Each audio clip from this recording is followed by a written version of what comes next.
어스름한 저녁, 따뜻해야 할 가족의 식탁은 늘 차가운 긴장감으로 가득했습니다. 아니, 어쩌면 저만 그렇게 느꼈는지도 모르겠어요. 그날도 그랬습니다. 한겨울이었죠. 포근한 조명 아래 거실 테이블에 둘러앉은 우리 가족은 여느 때와 다름없이 불편한 공기 속에 있었습니다. 그리고 늘 그랬듯이 누군가의 한숨과 함께 그 침묵은 깨어졌죠. 거실 테이블에 둘러앉은 가족들의 모습. 첫째 누나의 표정은 굳어 있었습니다. 엄마를 바라보는 첫째 누나의 목소리에는 울분이 서려 있었습니다. 막내만 사랑하는 티를 그렇게 대놓고 내셔야 속이 시원하세요? 엄마는 당황한 듯 시선을 피했죠. 무슨 소리니 서연아. 엄마가 언제 그랬다고. 둘째 누나도 냉소적으로 웃으며 차를 한 모금 마십니다. 엄마와 나의 관계에 대한 체념이 엿보입니다. 32살 둘째 누나는 냉소적으로 웃으며 시선을 엄마와 나에게 번갈아 던집니다. 엄마가 사랑하는 건 지훈이가 아니라 아들이라는 타이틀이지. 지훈이가 아니었으면 우리 집은 벌써 박살났을걸요. 나는 고개를 숙인 채 아무 말도 하지 못합니다. 나 때문에 누나들이 상처받는다는 사실에 괴롭습니다. 28살 막내인 나는 고개를 떨구며 누나, 왜 그렇게까지 말해? 나도 힘들어. 우리 가족은 엄마가 막내 아들인 나만 사랑한다는 이유로 20년째 병들어가고 있었습니다. 하지만 그 사랑의 끝이 결국 우리 모두를 파멸로 이끌 줄은 그 누구도 예상하지 못했죠. 어릴 적부터 우리 집에는 늘 알 수 없는 기준이 있었습니다. 누나들이 아무리 잘해도 엄마의 시선은 늘 나에게만 머물렀죠. 어린 시절, 어린 첫째 누나 서연이 예쁜 상장을 들고 엄마에게 달려왔죠. 엄마는 무심하게 한번 쓱 보고는 옆에 있는 나에게 우리 아들은 뭘 해줄까? 라며 나의 머리를 쓰다듬습니다. 어린 둘째 누나 지은은 그 모습을 멀찍이서 지켜봅니다. 커서 서연 누나는 명문대를 나와 대기업 임원과 결혼했습니다. 남들이 부러워할 만한 삶이었죠. 하지만 엄마 눈에는 늘 부족했습니다. 아니, 정확히는 아들인 나보다 부족하다고 여기셨던 것 같아요. 남편과 통화하고 있는 첫째 누나, 그녀의 얼굴에는 지친 기색이 역력합니다. 여보, 지훈이 차 바꿔줘야 한다고 돈 좀 보태달라는데 당신은 어떻게 생각해? 매번 이런 식이야. 명절 선물도 부모님 생신 선물도 다 지훈이 이름으로 생색내야 직성이 풀리시나 봐. 전화기 너머 매형의 한숨 소리가 들립니다. 어머니가 아직도 그러셔? 이제 좀 바뀌실 때도 됐는데. 서연아, 괜찮아? 괜찮긴 뭐가 괜찮아. 이젠 나도 지쳐. 하지만 또 내가 모른 척할 수가 없잖아. 엄마니까, 동생이니까. 서연 누나는 늘 엄마와 나 사이에서 갈등했습니다. 아들만 챙기는 엄마와 그런 엄마를 외면할 수 없는 나 사이에서 말이죠. 그 모습은 저를 더 힘들게 했습니다. 둘째 누나 지은은 언제나 깔끔한 오피스에서 강의 자료를 준비하고 있습니다. 그녀는 차분하고 냉철합니다. 첫째 서연 누나보다 더 냉소적이었죠. 아마도 어릴 적부터 엄마의 차별을 견디면서 마음의 문을 닫아버린 것 같았어요. 그녀는 독립적이고 능력 있는 대학 교수가 되었지만 엄마는 늘 여자가 그렇게 독하게 살아서 뭐하니라며 깎아내렸습니다. 지은 누나가 친구와 카페에서 대화하고 있습니다. 누나의 표정에는 체념이 엿보입니다. 엄마한테 기대하는 건 이제 포기했어. 내가 잘 돼서 엄마의 사랑이 얼마나 부질없는지 보여주고 싶어. 어차피 모든 사랑과 재산은 다 지훈이한테 갈 거야. 그래도 내가 너무 차갑게 구는 거 아니야? 차갑게 군다니. 내가 이렇게라도 독해지지 않았으면 난 벌써 엄마의 아들 뒷바라지 도구가 됐을걸. 언니처럼. 지은 누나는 엄마에 대한 기대를 접고 오직 자신의 성공에만 몰두했습니다. 누나들 사이의 균열은 이미 깊어져 있었죠. 그리고 그 중심에는 늘 제가 있었습니다. 나는 예비 신부 나연과 함께 가족 모임에 참석했습니다. 나연은 어색한 분위기에 불편함을 느꼈습니다. 그러던 어느 날 제가 결혼을 발표했습니다. 누나들이 받는 차별을 모르는 바는 아니었지만 저는 저대로 또 다른 고민이 있었습니다. 엄마는 자신에게만 의지하는 저에게 나라도 엄마 곁에 있어야 한다는 알 수 없는 책임감을 심어주셨거든요. 나연이 나에게 조심스럽게 말했어요. 지훈 씨, 어머님이 누나들에게 너무하시는 것 같아요. 특히 둘째 누나가 표정이 많이 안 좋으시던데. 나는 애써 웃으며 말했어요. 아니야. 나연아, 누나들이 원래 좀 무뚝뚝해. 신경 쓰지 마. 하지만 오빠는 괜찮아. 어머님이 오빠한테만 너무 의지하시는 것 같아서 걱정돼. 나는 나연의 시선을 피하며 말했어요. 괜찮아. 내가 엄마의 유일한 아들이잖아. 나라도 엄마 곁에 있어야 하는 거잖아. 저는 엄마의 기대를 저버릴 수 없었고 누나들처럼 엄마와 멀어질까 두려웠습니다. 착하지만 수동적인 저의 모습은 앞으로 벌어질 더 큰 갈등의 도화선이 될 줄은 그때는 꿈에도 몰랐습니다. 아들이라는 족쇄. 결혼은 축복이어야 했습니다. 하지만 저에게는 오히려 더 큰 족쇄가 되어 다가왔습니다. 엄마의 파격적인 제안과 함께 말이죠. 엄마가 나에게 아파트 증여 서류를 내밀고 옆에 함께 서 있던 누나들은 충격받은 표정이었습니다. 엄마는 저에게 환한 미소로 증여 서류를 내밀며 말씀하셨습니다.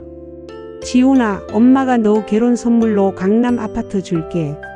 이거 엄마가 너 결혼하면 주려고 아껴뒀던 거다. 누나들은 그 자리에서 얼어붙은 듯 충격에 빠졌습니다. 큰 누나가 떨리는 목소리로 말했어요. 엄마, 지금 무슨 말씀이세요?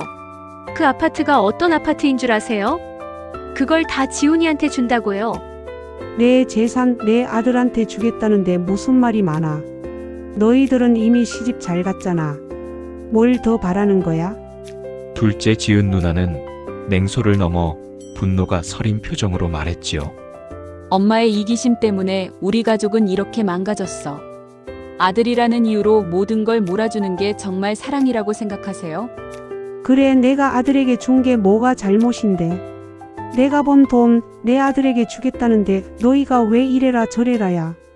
사실 나중에 알게 된 이야기지만 엄마에게는 과거 아픈 상처가 있었어요. 젊은 엄마는 시어머니, 그러니까 나의 할머니에게 심한 구박을 받았습니다. 아들을 낳지 못한다는 이유로 무시당하고 늘 눈치를 봐야 했죠. 할머니께서는 항상 날카로운 목소리로 젊었던 엄마에게 말씀하셨대요. 아들이 없어? 아이고, 이 집안의 대를 이을 아들이 하나도 없으니 넌 대체 시집 와서 뭘 한 거니? 젊은 엄마는 항상 고개를 숙이고 눈물 마를 날이 없었지요.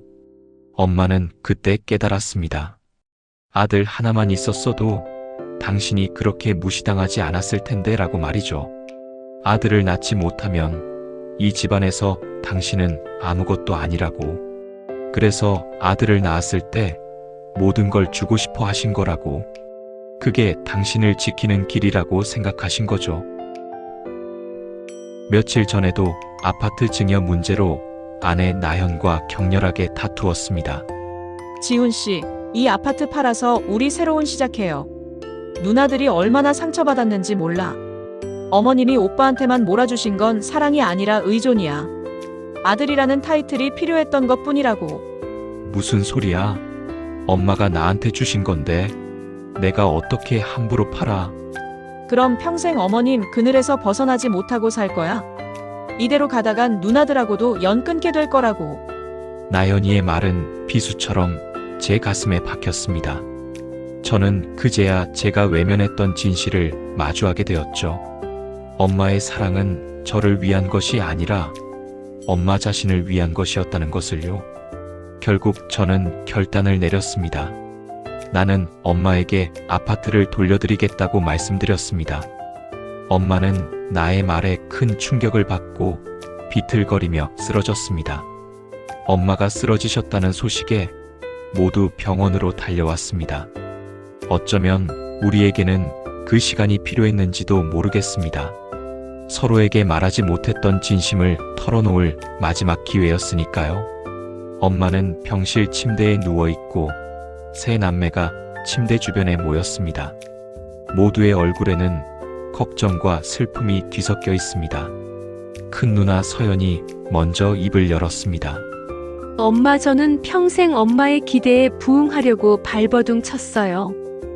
공부도 잘하고 좋은 대학 가고 좋은 남자 만나서 결혼하면 엄마가 저를 좀 봐주실 줄 알았어요. 저는 늘 엄마의 인정에 목말라 있었어요. 그게 너무 힘들었어요. 둘째 누나 지은도 큰 누나의 고백에 조용히 눈물을 흘리다가 이내 자신의 이야기를 꺼냈습니다. 저는 언니보다 더 독해지려고 노력했어요.